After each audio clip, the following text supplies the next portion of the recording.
네, 우리 벌써 3주간에 걸쳐서 제자도에 관한 말씀을 나누고 있습니다. 우리가 제자도, 예수님을 따라가는 길, 이걸 포기하지 말자. 그리고 또 내가 지금 가지고 있는 이 신앙이 이 정도면 괜찮다는 우리만의 착각 가지고 살지 말자. 지난주에 그렇게 말씀을 좀 나눴습니다. 주님이 우리를 포기하지 않으실 겁니다. 믿으십니까? 그런데 우리가 주님을 포기해서는 안 되겠죠. 그러니 우리가 나를 포기하지 않으실 그 주님을 죽기까지라도 따르겠다고 결단하는 사람들, 그래서 죽어서 다시 주님이 주시는 생명을 얻는 아이러니, 이 아이러니를 우리가 지금은 되지 않아도 포기하지 말자는 것이 우리가 주님 앞에 지금 가야 할 제자의 길이라고 말씀을 드렸습니다. 이제 오늘 말씀은 여러분, 이 제자의 길을 따르라는 마지막 권면을 위해서 하나님의 마음이 어떠하시기까지 한지, 당신이 우리들에게 어떻게까지 말씀하셔라도 이렇게 하고 싶어 하시는지를 말씀 속에서 한번 볼 수 있기를 소망합니다.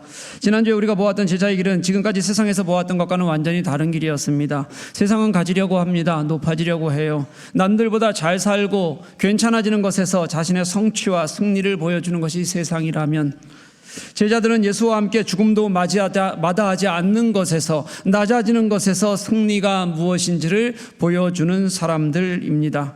이 죽음으로 얻는 승리는 이미 예수께서 이 땅에 오셔서 역사 속에서 주님이 보여주셨기 때문에, 증명하셨기 때문에 그 이후의 모든 교회의 역사도 죽음을 딛고 일어서는 역사였다는 것을 우리는 잘 알고 있습니다. 그런데 여러분, 모든 역사가 그랬던 것은 아닙니다.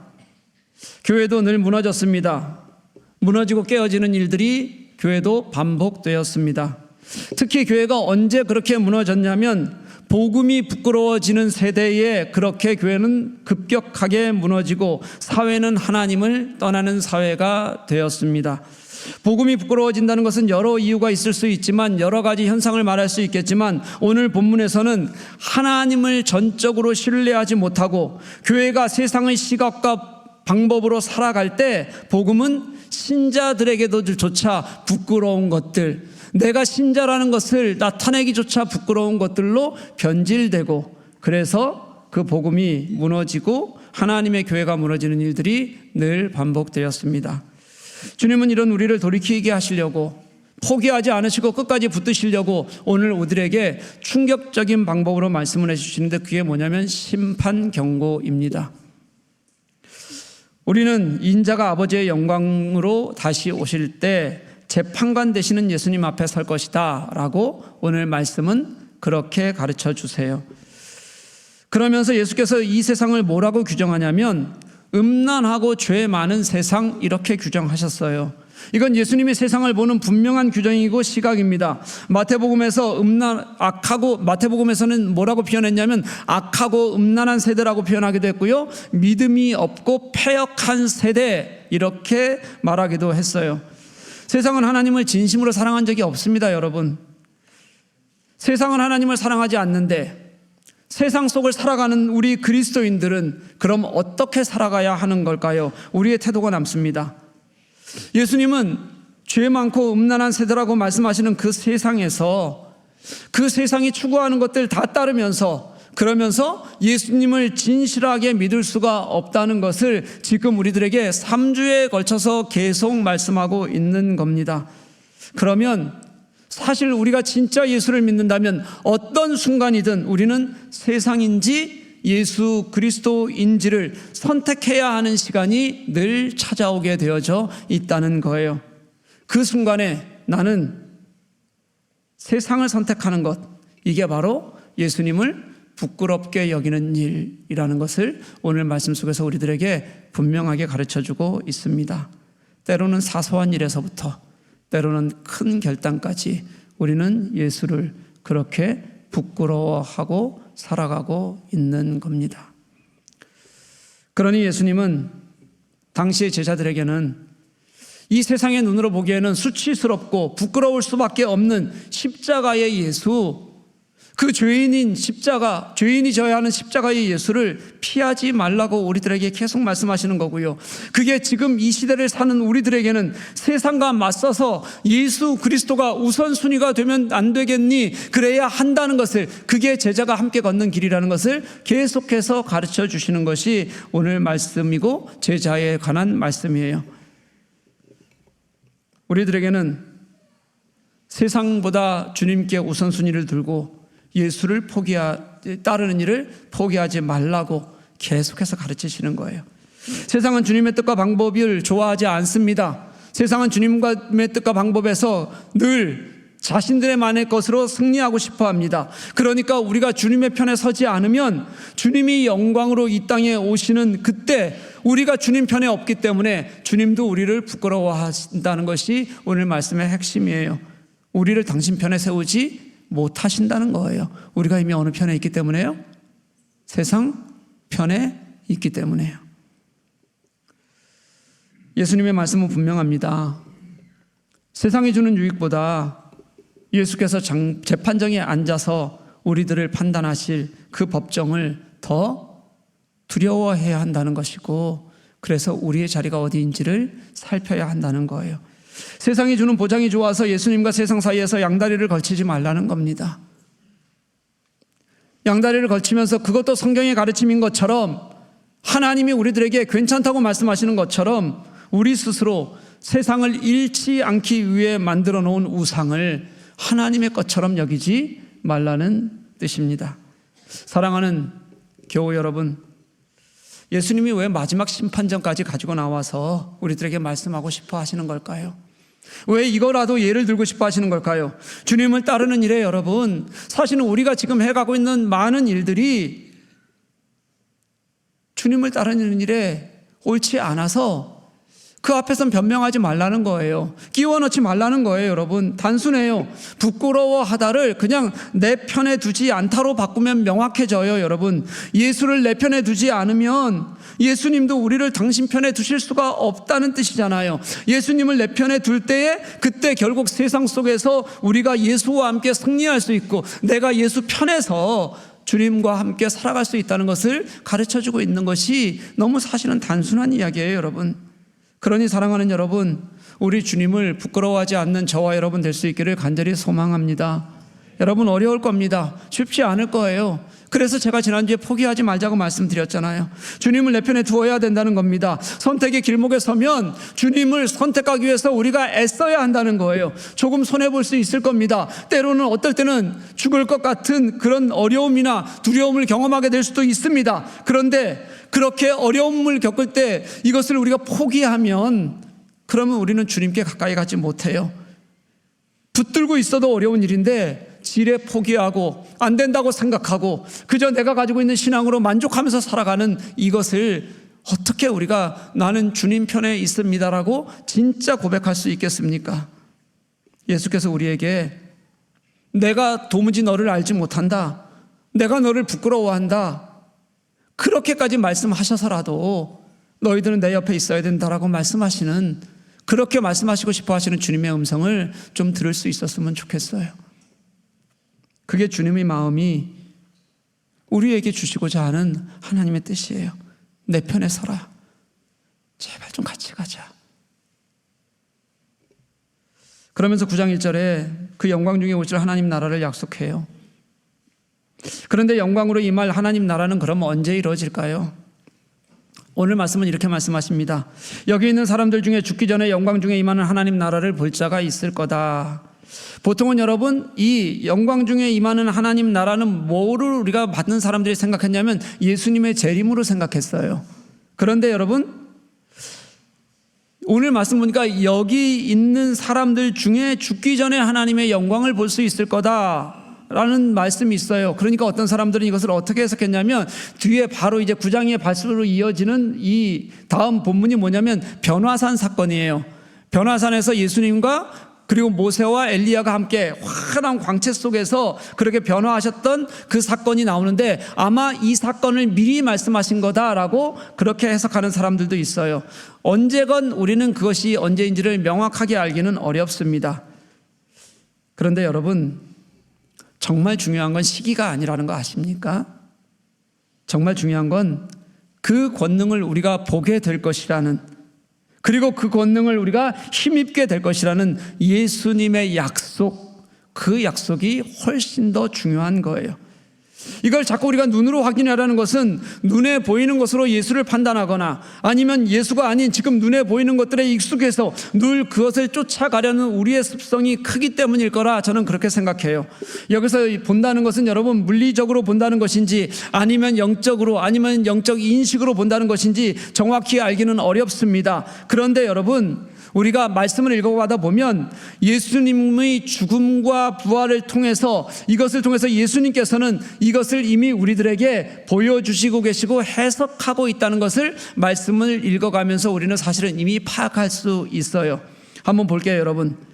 예수께서 처음 십자가에 달리셨을 때 사람들은 뭐라 그랬냐면, 십자가에 달리신 예수를 보고 너 스스로 내려와서 너를 구원하라, 그렇게 조롱했어요. 그들이 그때 했던 말이 뭐냐면, 네가 스스로 살아나는 것을 보면 네가 하나님의 아들인 줄 알겠다, 그렇게 그들은 얘기했다는 거예요.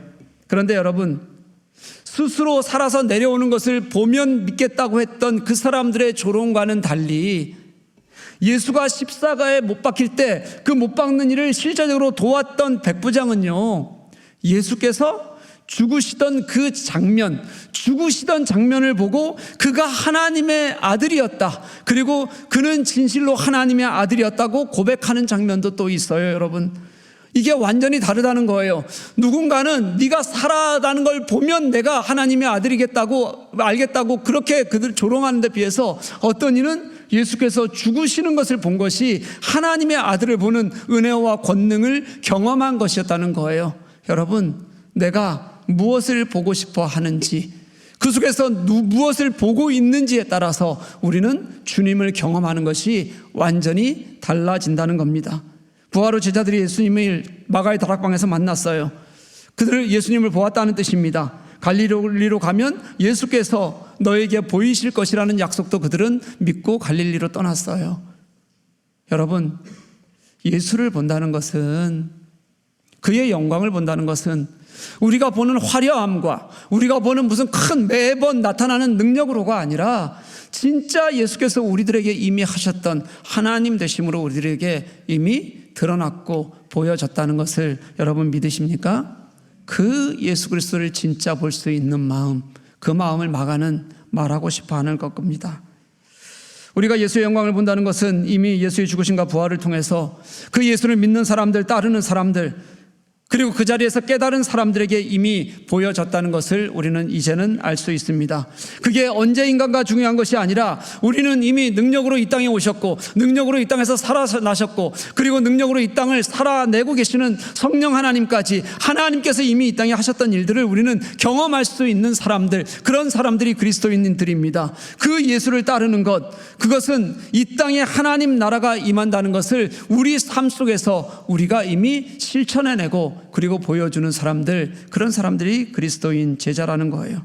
마가는 이미 십자가에 죽으셨다가 살아나셨던 그 능력을 보이셨던 그 예수님처럼, 그 마가의 글을 읽는 첫 번째 독자들, 이제 초대교회 그 신자들이 이제 죽음의 박해라는 그 어려움 속에서 그들이 그 죽음 앞에서도 무너내리지 않고 정말 예수 그리스도의 영광이라면, 그분이라면 우리가 다시 일어설 수 있다는 것을 그들이 깨닫기를 원했어요. 세상이 주는 안정이 아니었습니다. 그리스도가 그들의 선택이 되기를 원했고, 그들이 정말 그 예수 그리스도를 붙들고 일어서면 그 안에서 다시 일하시는 하나님 나라를 소망하기를 그는 간절히 기도했을 겁니다. 그러면서 그들이 이미 보았고 우리가 다시 보게 될 그 예수 그리스도의 영광이 오늘 그들을 승리하게 할 것을, 그리고 그들을 다시 일으켜 세울 것을 마가는 분명히 믿었어요. 그래서 오늘 그들의 삶이 주님 앞에서 부끄럽지 않을 수 있다. 주님 앞에서 그들이 내가 주님 편에 서는 것을 선택할 수 있다는 것을 주님의 말씀을 통해서 다시 한번 깨닫게 하고 느끼게 하고 싶어서 가르치는 겁니다. 사랑하는 여러분, 우리의 신앙도 그렇습니다. 우리가 그리스도인으로 살아가면서 세상적 안정을 추구하는 것을 우리는 너무도 당연하게 생각합니다. 이 부분에 있어서는 누구도 예외가 없습니다. 그런데 여러분, 누구도 예외가 없는 사실이라고 해서 그게 괜찮은 걸까요?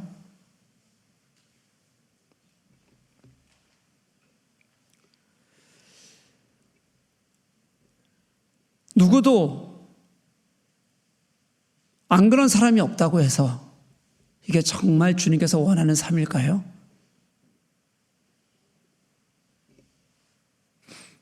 여러분 어떨 것 같으세요?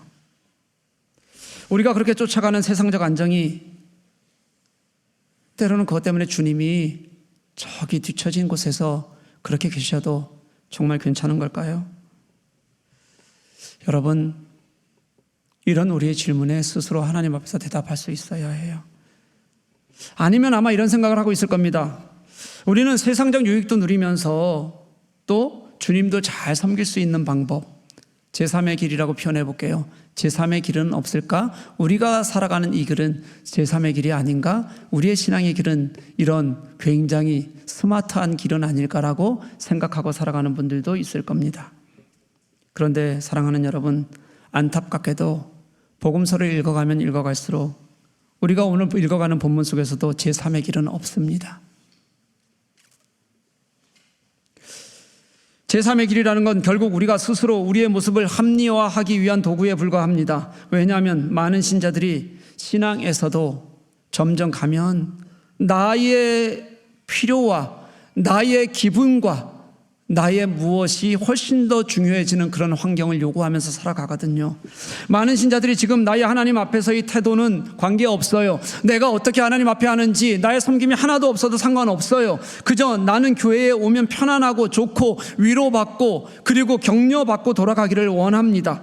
예수님이 어떻게 가르치시건 그 가르침은 자연스럽게 지금 문화는 다르다, 우리의 환경은 다르다는 것으로 섞어버려서 믹싱해버리면 예수님의 단호한 가르침조차도 회피해도 괜찮은 것으로 그렇게 받아들여집니다. 그러다 보니 많은 신자들이 예수님의 명령을 권면으로 여겼습니다. 선택으로 받아들였습니다. 괜찮다고, 그저 안 해도 괜찮다고 우리는 여기면서도 나는 꽤 괜찮은 그리스도인인 것처럼 우리는 그렇게 살아갑니다. 그러니 갈수록 아주 적당히 헌금하고 종교적 안정이나 위로를 구매하려는 소비자가 되어 살아가는 교인들이 정말 많습니다. 그래서 좋은 서비스, 듣기 좋은 말로 격려하는 교회가 좋은 교회가 됩니다. 그런 교회에 사람들이 모여듭니다. 그것에 맞지 않으면 금세 나는 소비자이기 때문에 내 마음에 들지 않기 때문에 블랙 컨슈머가 되어서 교회를 비판하고 목사를 비판하는 일들도 수없이 일어나고 있습니다. 지금 이게 신자인 우리들의 모습입니다. 괜찮습니까? 이게 제3의 길을 은혜로 걸어가고 있는 우리들의 모습입니다. 괜찮습니까? 그런데 여러분, 너무 감사하게도 모두가 그렇지는 않습니다. 그래도 신자들 중에는 내가 인격적으로 성장할 수 있고 내 안에 예수를 발견할 수 있다면 더 많은 대가를 지불하고서라도 더 섬기고 헌신적으로 나아가려는 이들이 있습니다. 우리 안에 그런 갈망을 가진 사람들이 있습니다. 점점 더 무너져 같은 시대, 이 세대 안에서, 이 음란하고 죄 많은 세대 속에서 진실하게 주를 찾기를 갈망하는 사람들이 있고, 그런 이들이 어떤 대가를 치르더라도 주님을 찾고 싶어서 마음 다하는 이들이 있습니다. 그게 제자이고, 그런 삶이 주님을 부끄러워하지 않는 신앙이라는 것을 아는 삶을 살아가는 사람들이 있습니다.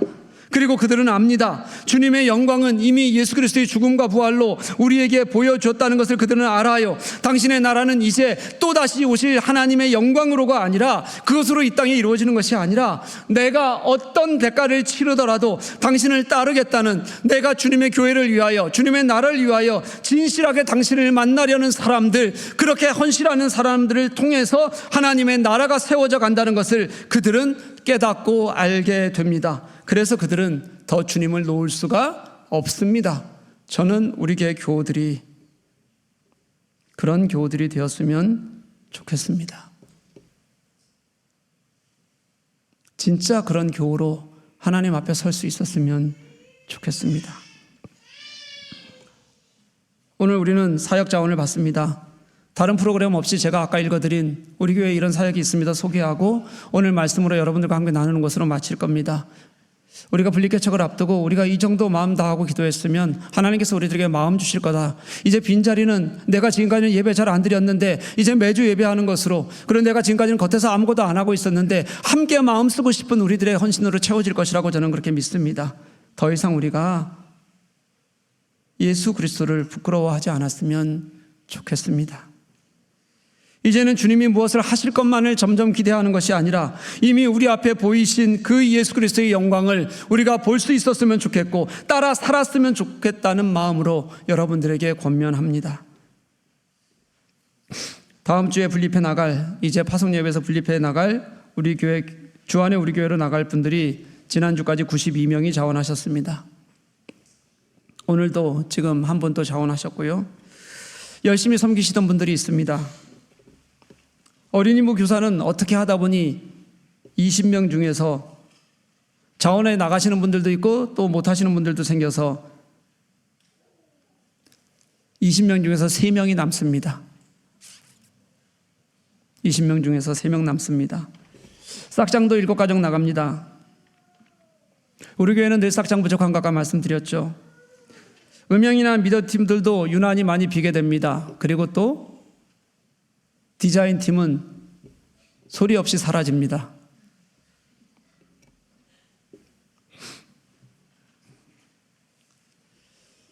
열심히 섬기시던 교우들이 이제 주안의 우리 교회에서 섬기게 될 그 자리에서 섬기면 이 자리에는 여러분들의 손길이 필요합니다. 이제 남는 자리는 이곳에 남는 우리 교회 교우들의 몫입니다. 우리 교회는 어떤 환경이 되더라도 하나님께 온전히 예배할 것이고 섬길 것입니다. 내가 하지 않으면 누군가 더 많이 헌신하고 애쓸 것이고 지금보다 3배, 4배 애쓰는 분들이 생길 것입니다. 그런데 사랑하는 여러분, 저는 그게 누군가의 몇몇의 일이 아니었으면 좋겠습니다. 나는 아무런 섬김 없이 거저 예배하는 것, 아까 읽었던 그 수많은 일들은 누군가가 하고 있는데 나는 그저 혜택만 누리는 거 괜찮습니까? 정말 괜찮은 일입니까? 내가 주님을 내 편에 가까이 두고 당신의 나라를 위해 힘쓰지 않는데 주님은 나를 정말 괜찮다 여기실까요? 주님의 영광은 내 삶에 어떻게든 함께하기를 원하면서, 그래서 주님의 영광을 내 삶에서 보기를 원하면서 나는 이미 이 땅에 드러난 당신의 영광을 보지도 못한 채 그 주님 편에 서지 않는 것, 여러분 괜찮을까요? 저는 오늘 이 자리의 우리 모두가 제자가 되었으면 좋겠어요. 이제 우리 모두가 다시 시작하는 우리 교회 공동체가 되었으면 좋겠어요. 분리개척 그 자체는 선이 아닙니다. 그게 뭐가 선한 일이겠습니까? 그것을 통해서 우리 모두가 제자 되게 하기 위해서 함께 일어서고 우리가 이제는 그 비었던 자리를 함께 채우기 위해서 마음 쓰는 이들이 생겨나고 이 땅에 하나님 나라를 위해서 우리 교회도, 주안의 우리 교회도 함께 손잡고 일어나야, 그래서 이 땅에 하나님 나라가 확장되는 것을 우리가 보아야, 그래야지 분리개척도 의미가 있는 겁니다. 한 사람이라도 더 주님을 알고 돌아가오게 하는 데에, 한 사람이라도 더 주님과 함께 동행하게 하는 데에 그 의미가 있습니다. 사랑하는 교회 여러분, 제가 여러분 사역하라고 이렇게 말씀드리는 것 아닙니다. 여러분 한 사람 한 사람이 이 땅 안에서 정말 주님을 알고 주님의 참된 제자가 되고, 그래서 우리가 함께 주님과 나아갈 수 있는 교회, 그 교회를 꿈꾸며 우리가 지금 이 일을 하고 있는 것이고, 여러분들이 이제 그 자리에 함께 동참해 주시기를 소망하는 마음으로, 그렇게 주님을 따라가기를 원하는 마음으로 여러분들에게 간절히 권면하는 겁니다. 독일의 나치 시대에 권력에 저항해서 고백교회를 이끌었던 대표적인 시대적 예언자 같았던 목사님 두 분, 디트리히 보네포 목사님과 마틴 니멜러가 있습니다. 보네포 목사님은 잘 아실 겁니다. 마틴 니멜러 목사님은 잘 모르시죠. 그보다 더 나이가 많은 분이고 더 오래 살았습니다. 정말 어려운 환경 속에서도 고백교회를 이끌었고 그의 신앙을 지켰습니다. 그분이 나치가 그들을 덮쳤을 때라는 시를 썼어요. 한번 보십시오. 나치가 공산주의자들을 덮쳤을 때 나는 침묵했다. 나는 공산주의자가 아니었기 때문이다. 그들이 사민당원들을 가두었을 때 나는 침묵했다. 나는 사민당원이 아니었기 때문이다. 그들이 노동조합을 덮쳤을 때 나는 침묵했다. 나는 노동조합원이 아니었기 때문이다. 그들이 나에게 닥쳤을 때 나를 위해 말해줄 이들이 아무도 남아있지 않았다. 하나님 나라가 점점점 무너져가고 있는 이 시대에 아무것도 하지 않고 주님을 따르지 않고도 나는 괜찮다고 여기지 않았으면 좋겠습니다. 예수 그리스도의 십자가가 그렇게 은혜 가운데 우리에게 주어졌는데, 그 십자가가 그렇게 좋다고 감격하며 주님을 찾고 있는데, 거기에 더해 누군가의 섬김마저도 당연한 것으로 여기고 나는 그저 가만히 앉아서 소비자로 살아가는 것, 이게 우리의 모습이 아니었으면 좋겠습니다. 신앙에는 소비자는 없습니다. 주님을 찬양하고 따르는 이들, 주님을 닮아가는 이들, 주님과 함께하는 이들만 있는 것이 신앙입니다. 오늘 말씀은 누구라도 함께 하자는 것입니다. 작은 것이라도 다 함께 손잡고 그 손을 우리가 놓지 말고 함께 걸어가자는 것입니다. 더 따르라는 것입니다. 더 희생하자는 것입니다. 우리가 섬기는 일에 함께 하자는 겁니다.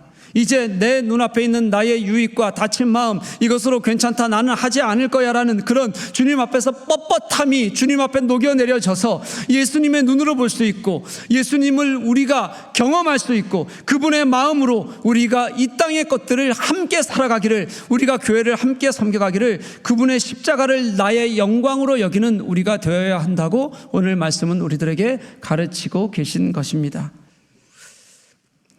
유대교는 처음에는 예루살렘 성전 중심의 종교였습니다. 그러다 바벨론 포로기에 성전도 사라졌어요. 예루살렘에 아무것도 남지 않았습니다. 그들은 포로로 잡혀가기도 했고 여기저기 흩어져 살게 됐어요.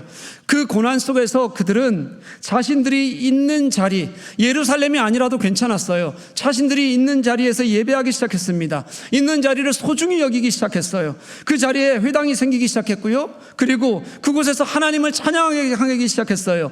제사장 중심의, 예루살렘 중심의 그들의 예배에서 신자 한 사람 한 사람 중심의 예배로 그들은 바꾸어내기 시작했습니다. 그곳에서 하나님은 그들의 회복을 다시 시작하셨어요. 그들은 자신들의 고난을 하나님을 향한 새로운 기대와 소망으로 바꾸어냈고요. 그 자리에서 헌신함으로 다시 하나님께서 회복시키시는 나라가 무엇인지를 그들은 다시 깨닫고 하나님께 돌아올 수 있었습니다. 사랑하는 교우 여러분, 우리가 이제 그 주님을 예배하는 한 사람 한 사람이 되었으면 좋겠습니다.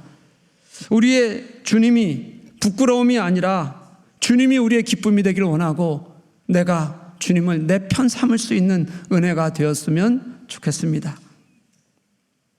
바벨론에 의해서 예루살렘이 다 무너지고 그 무서운 심판의 행벌 속에서 우리는 이제 가능성이 없다고 그렇게 벌벌 떨던 그 유대의 백성들에게 그 어려운 형벌 속에서도 하나님은 당신을 섬기는 남아있는 자들, 당신을 섬기며 당신을 놓지 않았던 그 자들을 향해서 감동적으로 이렇게 노래하셨습니다. 너희 하나님 여호와가 너희 가운데 계시니 그는 구원을 베푸실 전능자이시라. 그가 너로 말미암아 기쁨을 이기지 못하시며 너를 잠잠히 사랑하시며 너로 말미암아 즐거이 부르며 기뻐하시리라. 아멘. 이 하나님의 기쁨이 여러분을 향한 하나님의 마음, 우리 교회 공동체를 향한 하나님의 마음이 될 수 있기를 간절히 소망합니다. 우리 그 마음으로 하나님을 따르는 저와 여러분 될 수 있기를 간절히 축복합니다.